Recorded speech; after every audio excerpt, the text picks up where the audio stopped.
December 31st, 2019, 11:59 p.m. The final seconds of 2019 were filled with excitement, hope, and expectations. Then the clock strikes 12. A room full of joy, hugs, and kisses. As one demanding year comes to an end, a new exciting year comes into sight, promising new experiences, milestones, and accomplishments. 10.5 months have passed since that day, and we had no way of ever guessing what hardships 2020 would bring. Join us as we analyze the events from this year from a biblical perspective, as we answer, should I be thankful for 2020?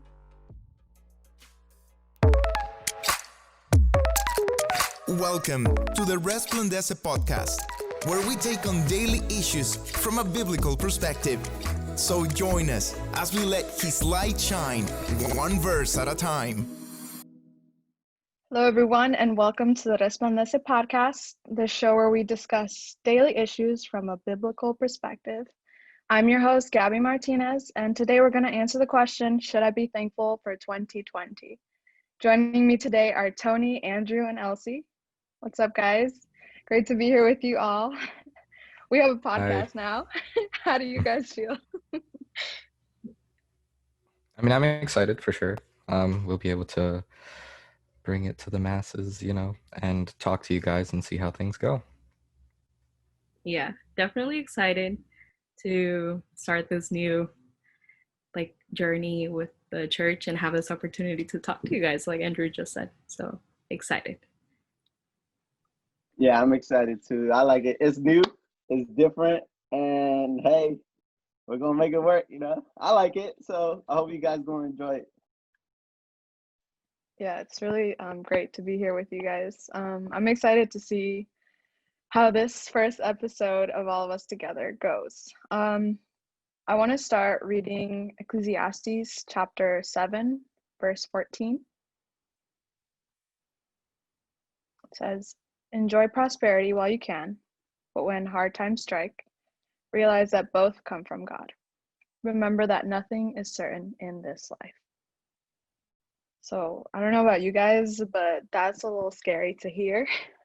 It says you'll have prosperity and enjoy it while you can, but remember, hard times are also going to be there, and they both come from God.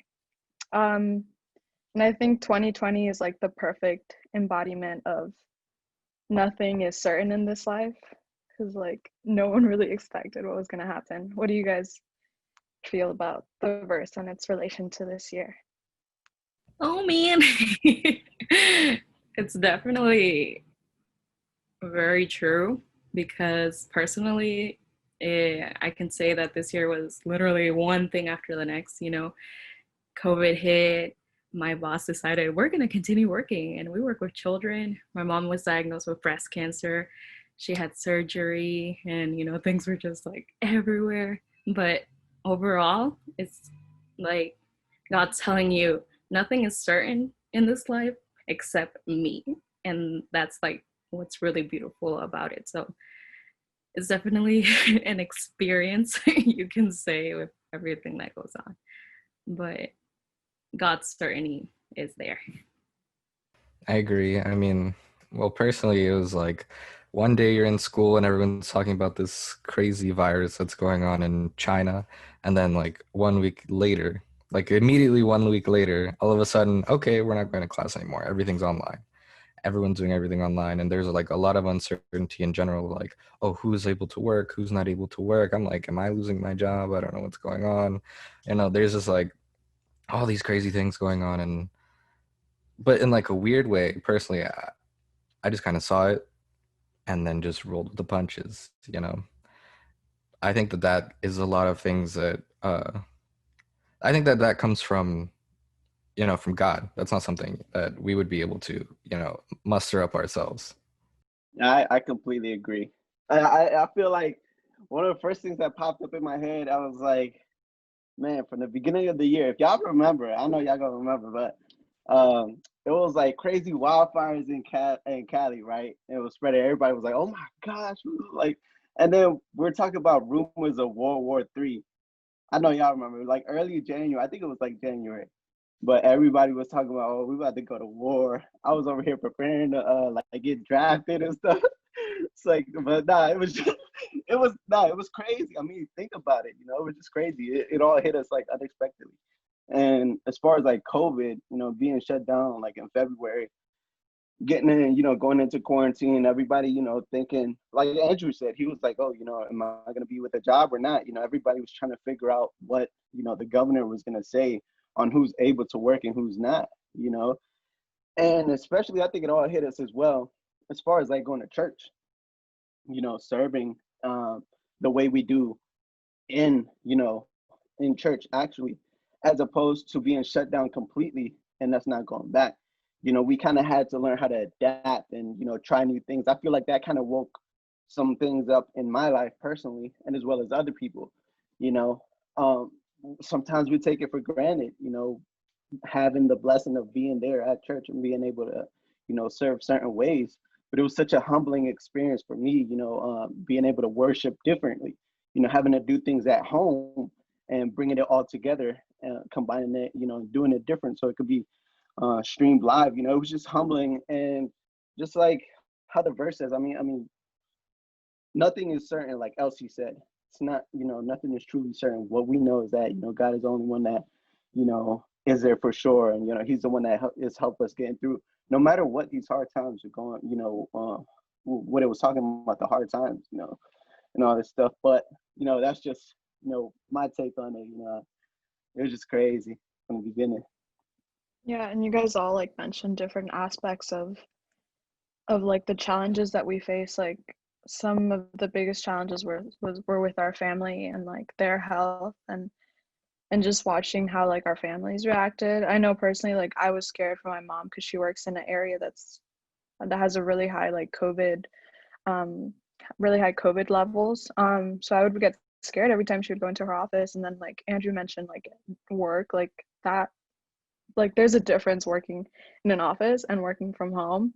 And I've heard a bunch of people just say like it's been rough working from home. I mean, there's some benefits, but I think we all work in an office or wherever our work is for a reason, you know.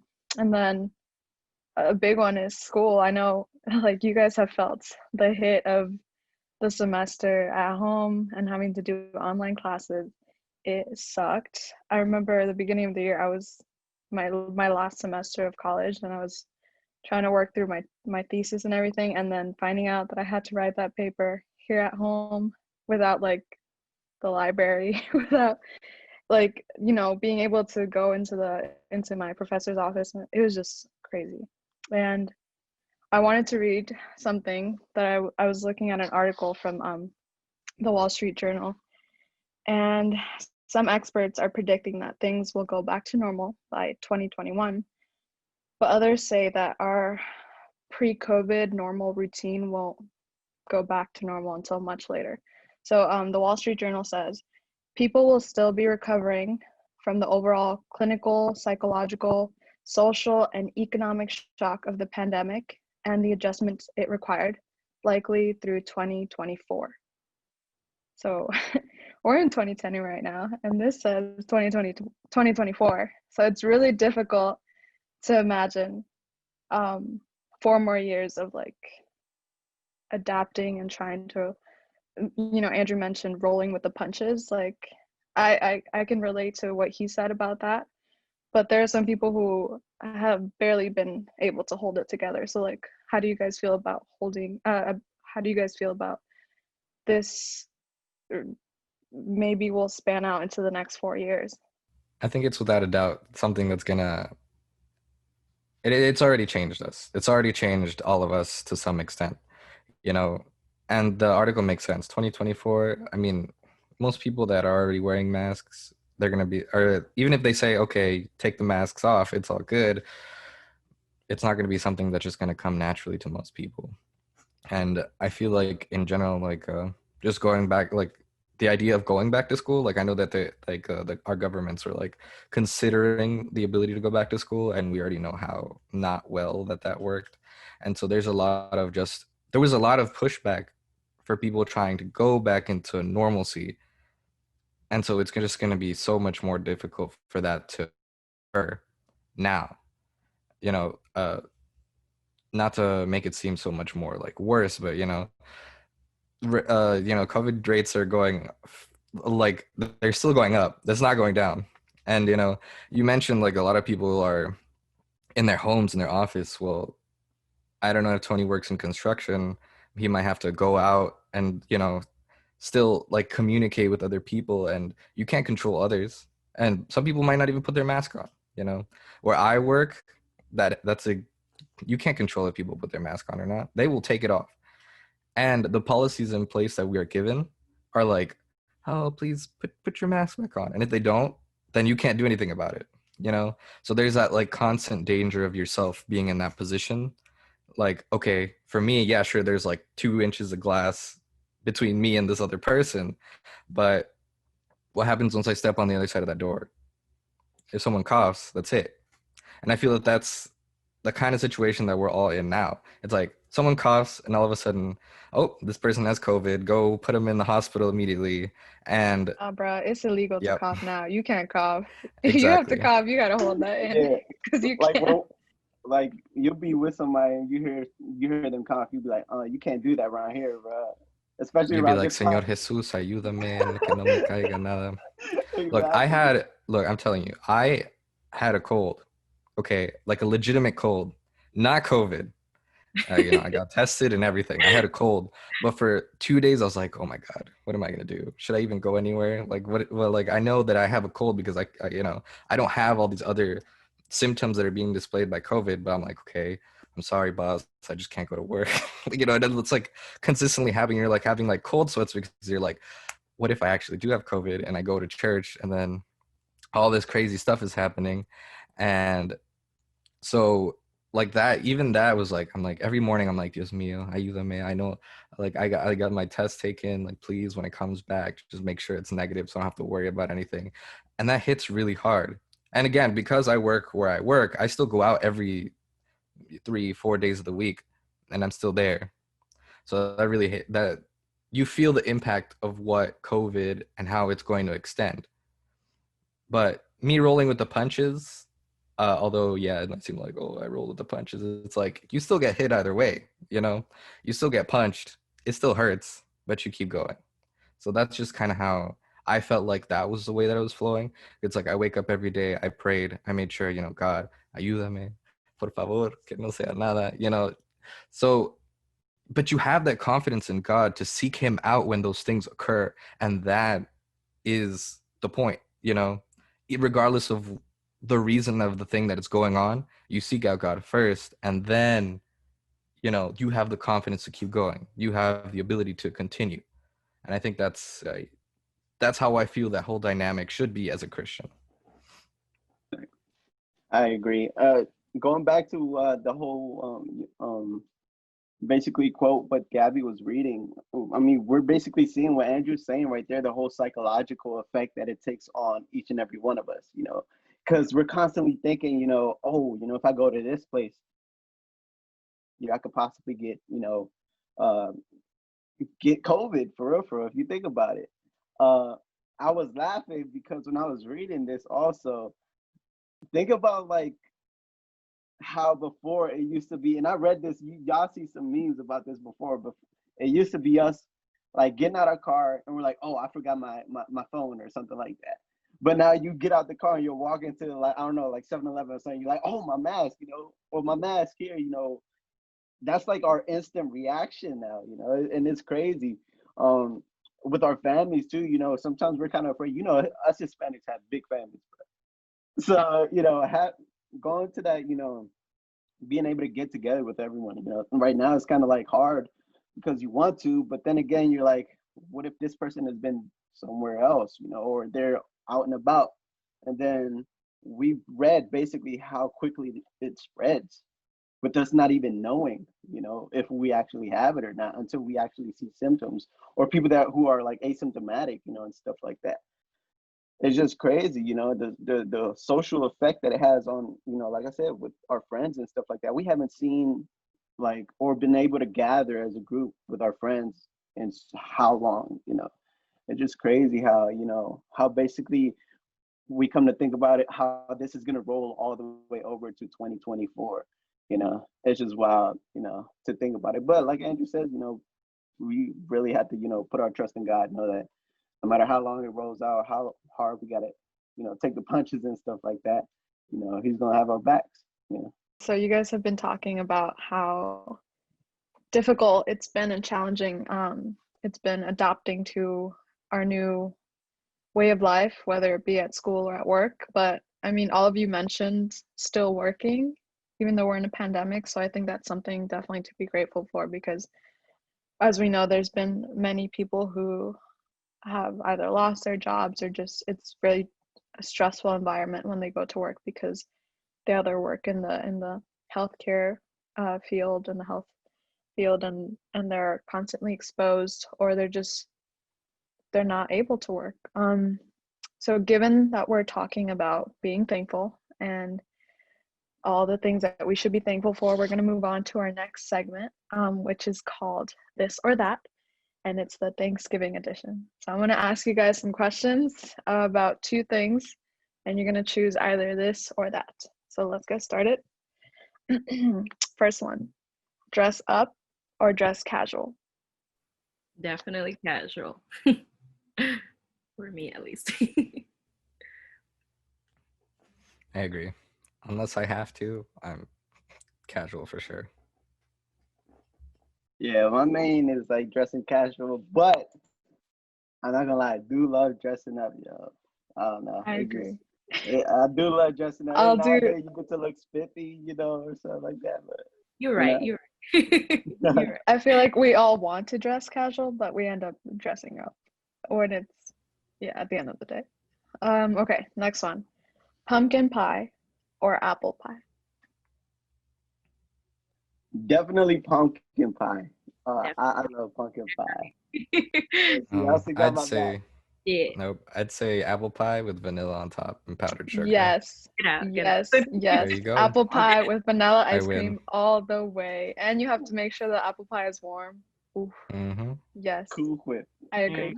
on my pumpkin pie. Next one. Mashed potatoes or sweet potatoes?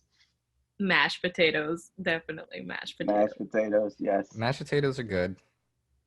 Yeah. Yeah. Yams are good too. I thought he was gonna be like, Yams but are sweet good too. potatoes. No, sweet potatoes are good, but mashed potatoes wins for sure. Yeah. I don't like sweet potatoes that much. Y'all better Okay. not be eating them box mashed potatoes. Y'all gotta make that stuff fresh. Home You gotta make it Home, yep, from yep, see? scratch. There we go. Yes. Okay. Turkey or ham? This is hard. A little This bit. is a hard one. I'm not gonna lie. It's tough. But It's tough. ham's good. Turkey's easier to mess up. Yeah. So I would say ham. That's the thing. I To agree. be honest, ham. I don't know about y'all, but I'm Mexican and we make spicy turkey. So Oh, that shoot. overrules Spicy turkey? that dry turkey. It's spicy turkey and it's so juicy. I know you think of turkey and it's like dry as heck, bro. A lot of you not. That spicy turkey be juicy and so I'm gonna have to say turkey on this one. Delicious. Turkey, but spicy turkey for Tony. Okay. Yeah. The next one is parade. Watch the parade or watch football? Football. If I had to choose between the Football. two. I don't really like either. I to don't. be Yeah, honest. I don't watch either. I don't really. That's a very American thing. That's not like, because we're all Latino, like, so I sorry. feel like we don't really watch either. El desfile my de rosas, parents I do. guess, right? That, yeah. Yeah, When it's on but the it's not Latino really channel. like. Yeah. All right. So watch movies or play games with the family? Ooh, I like to watch movies. I like to I'm not play gonna games. lie. I play a lot of games. If you guys didn't know, I have like a million board games. So I Yeah, just play board you games got with a lot. everyone in my family. So Andrew's a man to go for them board games.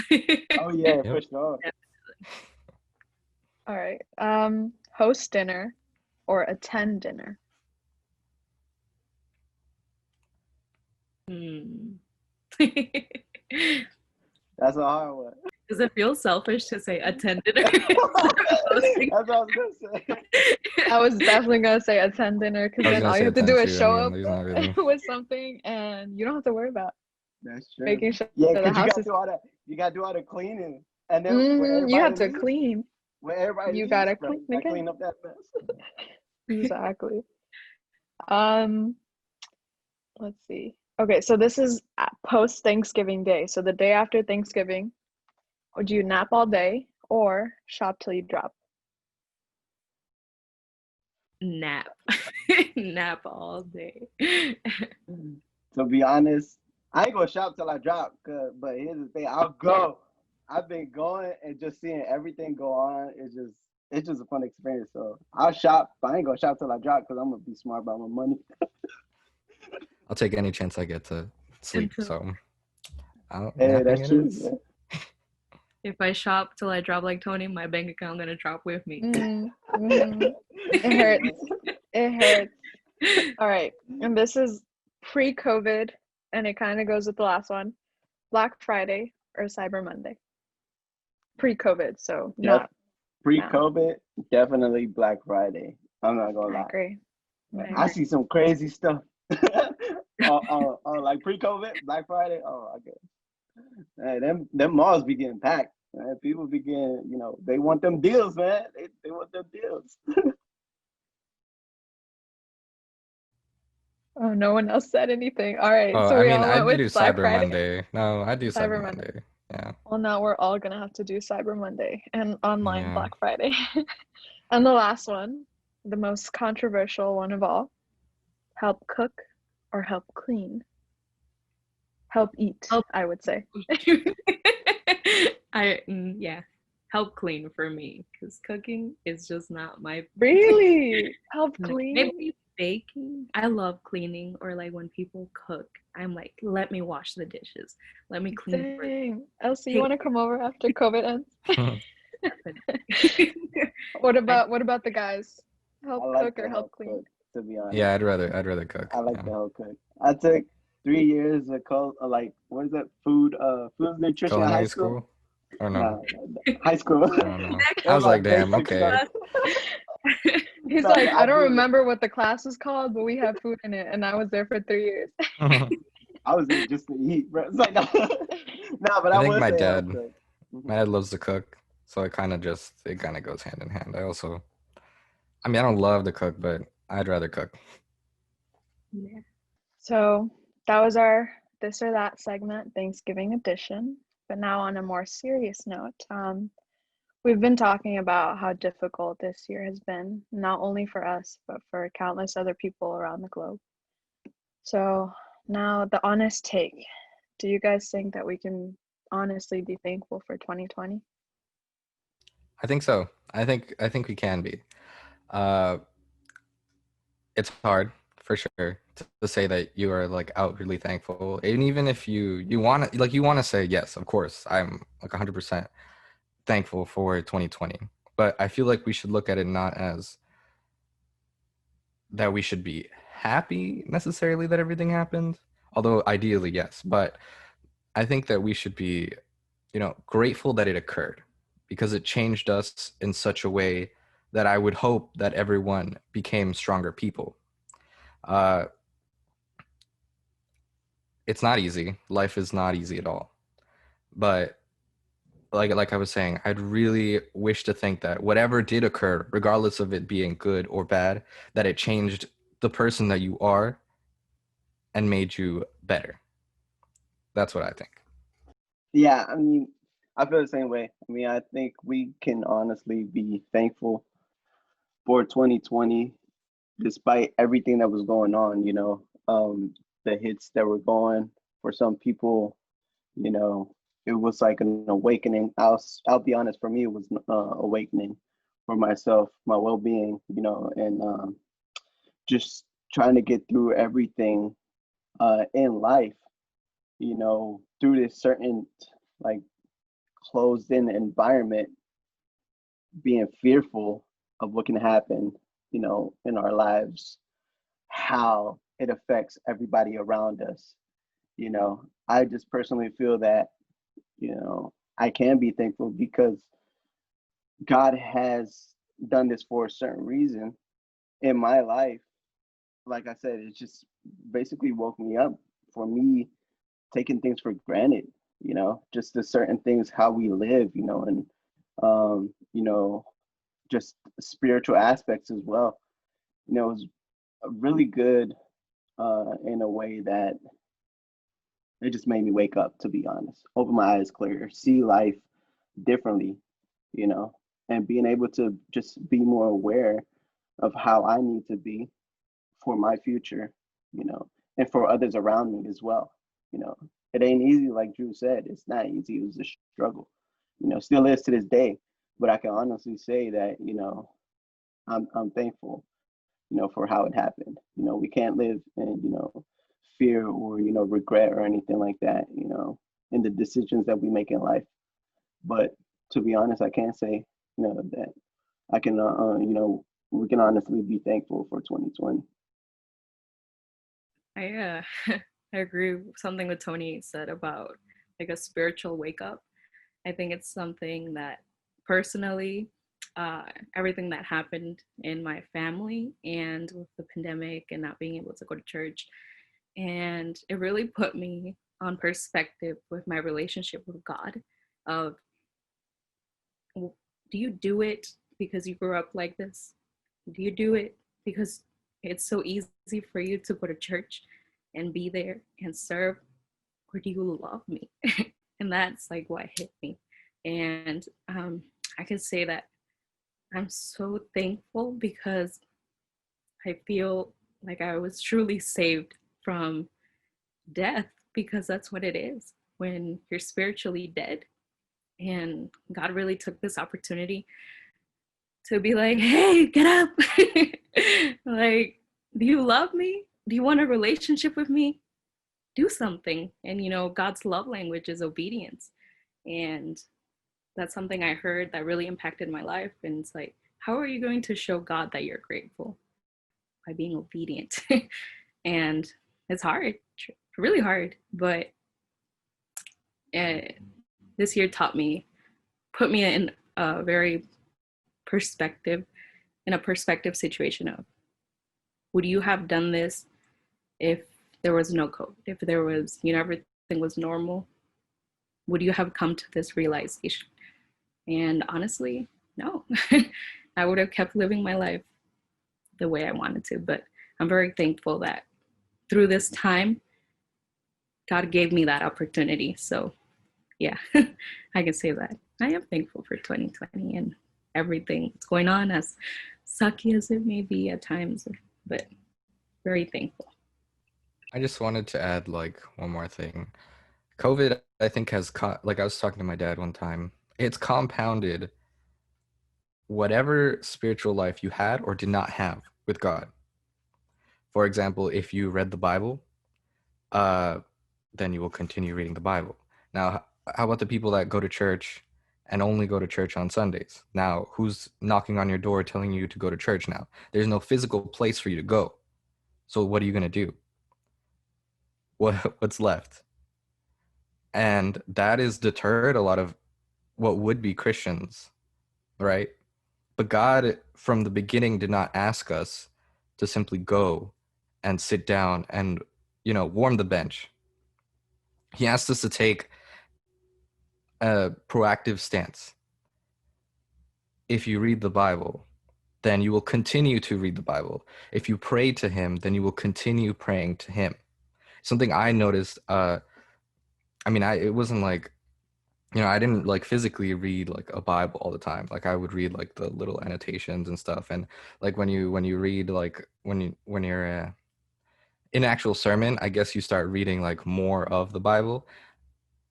And then there was like this weird like ding inside of me that was like, maybe I should read more. Maybe I should keep going. But that would not occur if I didn't read the Bible at all. There would be no interest in my heart to continue going. There'd be no interest in my heart to pray more. I feel like that's also occurring with like the youth. I mean, yeah, sure, the sermons are, sermons for older people, but where is that targeted like interest in being a youth and Christian during these times? And I think that we're targeting that ourselves by doing this podcast. And like in a way, you can see that the church wants to reach out to everyone, not just the older people. Yes, the sermons are good, and they're good for our hearts to continue, listening to them. But there is no, you know, actual propeller of interest for those that aren't doing, like, reading Bible all the time, other people that are praying all the time, that are, like, very much more invested. And that's where we're starting that. We're uh, launching that in a way. We're trying to push ourselves and push others to be motivated to read the Bible, to go out of their way to reach out to God, because they'll see all these characteristics, and not just like me, and not just the people that are here, but like in general, everyone who's going to be on this podcast, and they're going to feel motivated to seek out God more, because we have that grace in ourselves, reflected not from us but from God. And I think that that's something that we can learn. And I think that even me, like, I listen to everyone else here and their stories, and see how God has really acted in their, and you guys' lives. And I grow spiritually listening to you as well. For sure. I think that's one of my favorite things about being able to be here and have conversations, because it's not just like us talking about stuff that's happened and, just sharing. It's encouraging to know that there are people out there that have gone through certain things, but to be able to see how God has been working with them, regardless of the situations that are going through, is really encouraging to, well, to myself. And I know, like Andrew just shared, it's encouraging to others. And earlier this month, we did a poll on our IG story, and 89% of our followers agreed we should be thankful for 2020, while 11% said that they did not know what to be thankful for. Some of our listeners may have lost a lot over these past few months, and they might find themselves wondering, like, how to possibly cope with all the bad things that have happened. So how do you guys think that they can be thankful for all the negative experiences that have been associated with this pandemic and this year? I personally feel like one thing that I'll just kind of put it in my perspective, the way I've seen negative experiences in my life, that I've lived like negative experiences throughout my life. I remember my mom told me, this is like, I think it was like during high school, or like after senior year. Stuff was going on in my life, it was just constant, negative, it was just bad decisions going on in my life. And, just, I was constantly living in regret, you know, um, and it was just bad things and bad experiences one after another. But what she said was to never live in regret. She said, don't live in regret. What she was saying, that everything in life happens for a reason, because God also permits certain things for our own good, you know. And instantly when she said that, I thought about every negative thing that happened in my life, how bad it was, the bad decisions, and, just, I thought my life was going to be a mess in the future. So I was constantly looking back and being like, if this didn't happen, you know, I could have, been able to, at that time I wanted to go to the Marines, but it didn't happen, So I was trying to set my life in one direction, but stuff started happening. I was looking at the negative effects, and I was like living in that, dang, now I can't do this. And I was constantly having that in my head, like, I just can't cope with it. But when she said that, instantaneously, I was like, you know what? I got to think of it in a positive way. That God did this, and let it happen. He permitted it for a reason, for my well-being. And I started being more positive about it, and I started digging in more deeper, trying to get in a closer connection with God myself. Little by little, I just started like leaving that regret in the past and started trying to focus in the future and what God had for me. And he started just changing my way of thinking. I started growing more closer to him, and I started realizing I don't regret it anymore. All these bad things, I don't regret it. I give thanks to God because it happened that way. If it didn't happen that way, I don't know where my life would have been, you know. And God instantly, like I said, He was changing my heart and how I thought. And I was just giving thanks to God instantly, you know, every single time. And like broke my heart just to think about how I focus so much on the negative.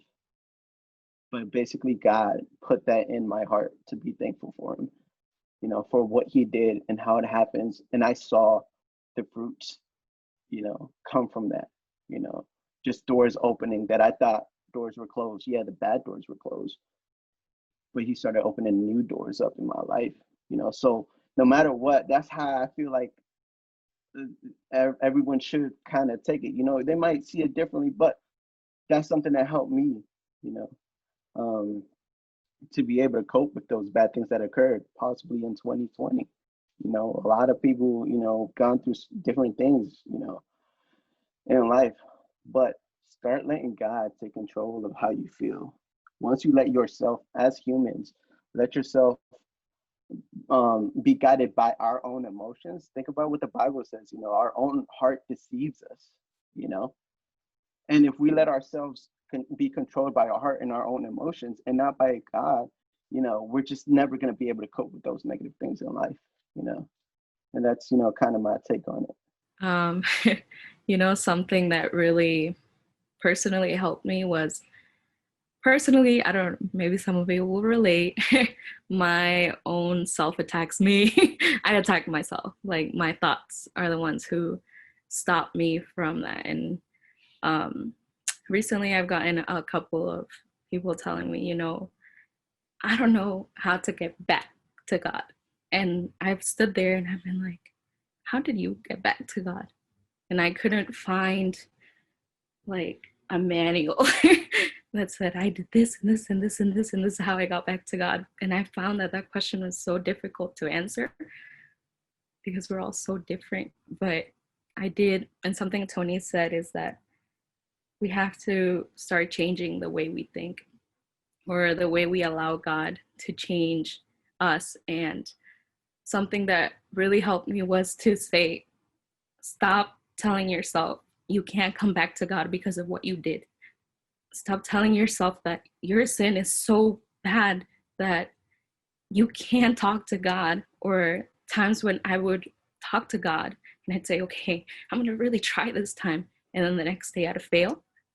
Those thoughts would be, you see, you can't even do it one day.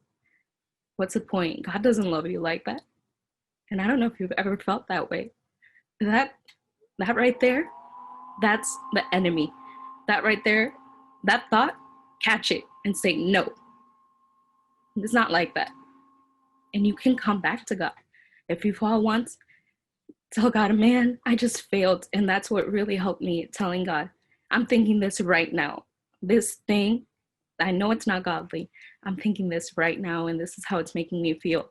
I'd come to Him purely how I was feeling. And it's so uncomfortable at first telling God, this is what I'm thinking. And you're like, man, God, what are you going to think of me? But He already knows these things. But once you start telling Him, you'll see how He'll start transforming those things in your life and changing them. And even with your mistakes, God is so wonderful. And I always say this, that He grabs His purpose and He's like, don't worry, my purpose, I'm going to put it right here, even with the messes we make, because I made so many. But what Tony said, living in the, man, I regret this, it's not going to help as much as, it hurts to be living the consequences of those things. Know that God can transform anything into something that will glorify Him, and it will be good for you. Just always don't allow your own mind, as hard as it may be, or anybody else, to tell you how your heart feels about your relationship with God. You come with an honest heart, and no matter what's going on, I assure you, God's going to transform it. He can do something, and eventually you'll start taking steps forwards, and God's going to put pieces together, and you'll be able to see through with God's eyes, and you'll see that there are many things you can be thankful for. And with that, catch your thoughts, put them in God's hand, and allow Him to transform them. So that's something that personally has helped. Think about it like this. We're like toddlers to God, right? Um, if you tell a child, this is hot, don't touch it. Some children will listen, but some children won't, and they will burn themselves. So what does that mean? Everyone learns in a different way, right? But what happens when that child burns himself? If he is a perfect father, will he just let the child, be burned and not console him? No. He will go up to the child and pick him up. As the father who loves his children, he will always be there to console them, regardless of whether they make those wrong decisions or not. And think about it like that. You are that child. You don't know what's going on. You don't know whether that's really the right decision or not. But God does know. Does a father not know what is best for his child? A perfect father does. And I think that that's something that we need to consider, regardless of whether we make those mistakes. Not saying we will continue making mistakes to hurt ourselves, to therefore learn. Learn first with his word, the Bible. And if you make a mistake, he will be there and he will pick you up. I think there's a part in the Bible where it says, what child would give him rocks and snakes to their son? What father would give rocks and snakes to their son? No perfect father would. He would give them bread to nourish them, just as we are his children. And please consider that. I think everything that we have shared, like in these past couple minutes, really ties back to how these situations that we live through can inhibit the growth in each and every one of us. But we have to let ourselves be open to that growth, because sometimes we'll go through the situations and, like Tony says, if we look at it in a certain perspective and we just sit there and wallow like in our own depression and our own negativity, nothing's going to change. And it's really hard. It's for sure really hard. But when you start tying in what Elsie said, when you start being honest with not only God, but with yourself, because He already knows. He already knows what you're going through. When you start being honest with yourself about all the things that are deterring you in your walk with God, that are blinding you from really growing in your faith, that's when you're able to see how all the things that you've gone through in your life are really making you a better person and a better disciple. Because then you're able to go and help others grow, instead of what we might have experienced in the past. Like, we've had people that may have come into our lives and have hurt us. And that also affects how we feel about our relationship with God, or how we feel about going to church. So I think, if anything, it really just helps. This year has helped put a different perspective on things, because it's removed some of the blind spots, but it's injected a little bit more comfort in certain areas, like how you guys were talking about how we can't go to church. And now it's way easier to sleep through that service, because there's no one that's going to be like, hey, you didn't join service today. There's no way of knowing. So it's really a wake-up call to say, is it because you feel like, oh, God's not talking to me? God, how is God going to talk to you if you're not if you're not joining into service, if you're not opening your Bible? I'm speaking from personal experience. Sometimes I'm like, I don't feel that God is really helping, my situation. I'm just going through it, and I don't know. Yeah, it's because you don't allow yourself to be spoken to. And going back to the verse that we read earlier, I mean, we've all gone through, I think, moments of prosperity, and we've gone through hardships. But if anything, this year has highlighted that last part. Remember that nothing is certain in this life. But isn't it amazing that even though nothing is certain, we're still here. God has still been good to each and every one of us, and that's just His grace and His mercy toward our lives as well, because even though things aren't the same as they were before, He's still allowing us to be here, allowing us to to reach others and allowing us to feel thankful for the things that we do have.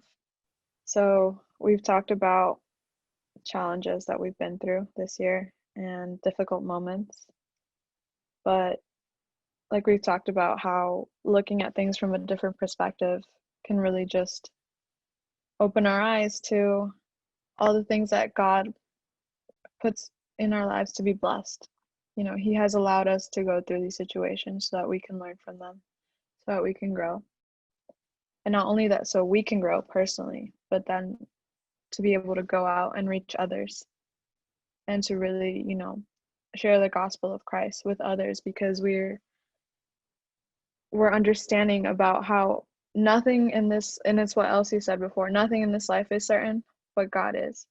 And so if our hope is placed on things in this earth, material things, the people who we have around us, we're not ever going to find peace. We're never going to be satisfied. We're never going to be fully thankful. But when we put our trust in God and when we put our faith in Him, that's when we can understand that He has a bigger plan, way bigger than any of us can ever imagine for ourselves. While this year has been extremely stressful and overwhelming, we still have a little bit of 2020 left. We encourage you to take these couple months and live reassured that God is still working in your life. Take a moment out of each day to see His hand in your life and live gratefully. Know that not only God is in your life, but He has placed people on your path who can influence you every single day in a positive way. Well, we reached the end of our journey together for today. Thanks for tuning into the Resplandece podcast. Don't forget to subscribe if you haven't done so already, and follow us on Instagram at Canaan_Resplandece to stay up to date for when we post our next episode. We also motivate you to comment on our Instagram posts so we can interact with you all with suggestions, questions, and anything else you'd like to share with us. See you next time. Bye, everybody. Bye. Bye. See ya. Bye. Peace.